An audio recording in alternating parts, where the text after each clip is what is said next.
This year, for the very first time, Apple introduced two new watches for 2020, the Series 6 and the new low-cost Apple Watch SE. Apple also kept the Series 3 in the lineup as an even lower cost option. Now it's time to tackle the age-old question of which Apple Watch should you buy?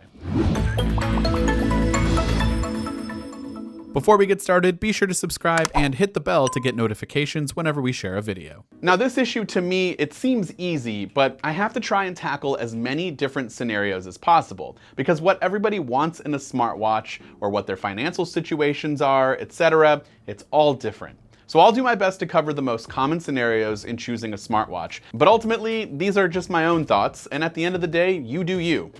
Now with that said, the Series 3, for me, it's a no-go. I just don't see the benefit of having a much older watch, both in terms of hardware and the design.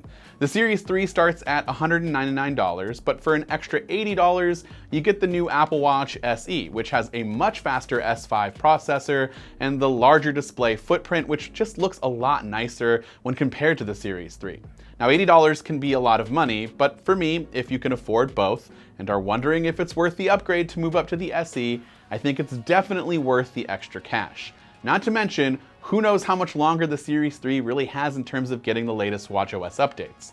It could very well receive a limited version of watchOS 8 next year, and then no longer be supported the following year. The SE should last you for quite some time, and if you want a solid smartwatch experience to go with your iPhone, but you don't need all of the flashy features like an always-on display, ECG, or blood oxygen monitoring that you would get in the Series 6, I would definitely consider the Watch SE. Now I do want to mention that the Watch SE only comes in an aluminum casing, and so if you do want a more premium stainless steel or even the titanium, you'll have to shell out a lot more cash and bump up to the Series 6. Obviously, if you have a Series 4 or Series 5, there are very few reasons, if any, to really switch to an SE. For Series 4 and Series 5 owners, you're probably thinking, well, what about the new Series 6? And is that worth upgrading to?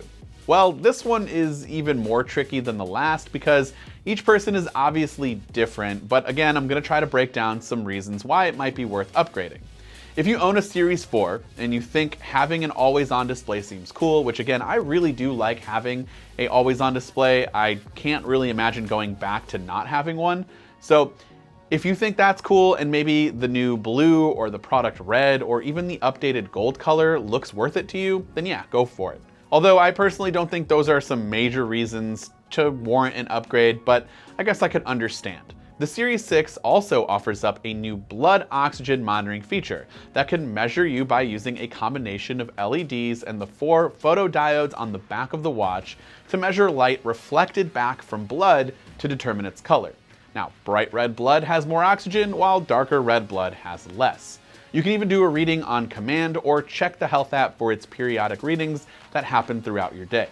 For you hiking fans, there's also an always-on altimeter for accurate readings while on long, strenuous hikes, or if you're just really into altitude and you want to know what your current altitude is at all times, well, you have that feature available. While I do think these features are pretty cool, if none of them to you sound particularly interesting, then it's probably worth waiting for next year's 2021 Apple Watch.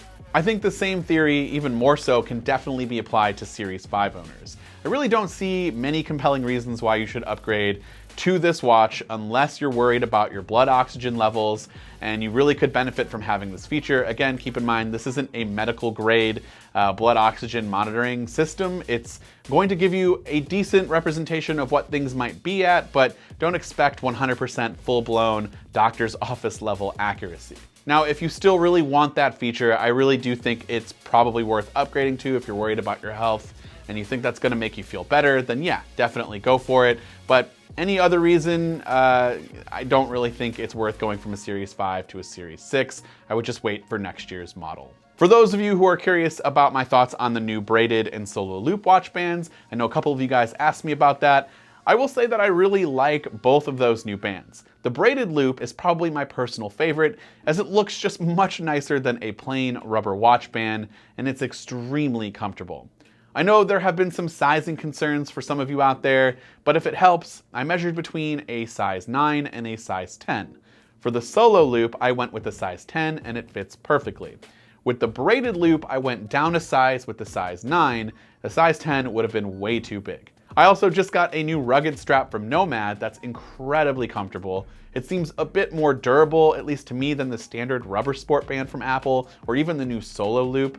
It comes with a nice stainless steel finish to the lugs and the buckle, and is of course water resistant. I really like the rugged look and durability of this band a bit more than some of the other traditional sport bands out there.